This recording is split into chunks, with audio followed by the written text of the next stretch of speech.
2 milyon 100 bin so'mga Osh shahridan bir bölmeli afishda izlagan to'g'onlar bastarbi Osh shahri Saleva 22B. Mana ушул холл менен түзлө кирип кеткенсиздер. Эгерде сиздер оңго бурулган болсоңуздар, мынакей сиздер сатып ала турган bir бөлмөлүү мынакей мына ушул жер ремонттары жаңы эле болгон, өздөрү көргөндөй дубалы караңыздар.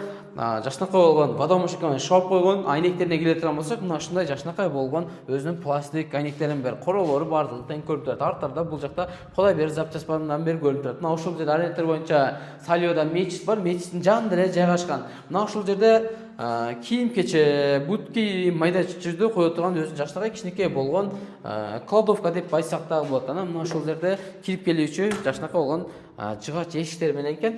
Эми бул общежитиянын өзүнүн жашнакай болгон мына ушул жерде чакан кладовка деп дагы айтсак болот экен. Кааласаңыз мына ушул жерге өзүңүз душ уюштуруп алсаңыз болот, кааласаңыз стиральный машина койсоңуз да болот экен. Мына жерге силиктин месалар бар, өзүнүн мына ушул жерде форчкалар менен экен. Бул жака келе турган болсок, мына ушул жерде душ, бул жакка келе турган болсок, бул жак ажаткана. Кухня кайсы жакта десеңиздер, мына ушул кухня. Мен азыр мынакей көчө тарабына көрсөтүп коюп турсам, мынакей тоңдар караңыздар, көчө тараптар ушул жерде балдар бакчасы, мектеп, анан мына жерде бир окуу жайлардан бери бар. Аны билгендер болсо комментарийга жазып коюңуздар. Жалпы метр квадраты 18 метр квадрат чарчыдан түзөт экен. Баасы 2 миллион 100 миң сом, бир аз кем бар сүйлөшүү жолу бар экен. Документтери тактана, кимде ким ушундай жашнакай болгон bir бөлмөлүү общежитияны издеп жаткан болсоңуздар, ушул видеону досторум менен бөлүшүп коюңуздар. Жалпы этажына келе турган болсок, 5 этаж калып, биз турган жер бул 5-этажда жайгашкан. Өзүнүн жашнакай болгон анан этекте дагы подвалдары бар экен. Парковкаларын көрсөтүп коеюн, мынакей карасаңыздар,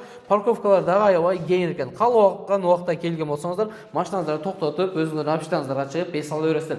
Ош шаарынан общежит алам деген туугандар ушул видеолорду бөлүшүп коюңуздар.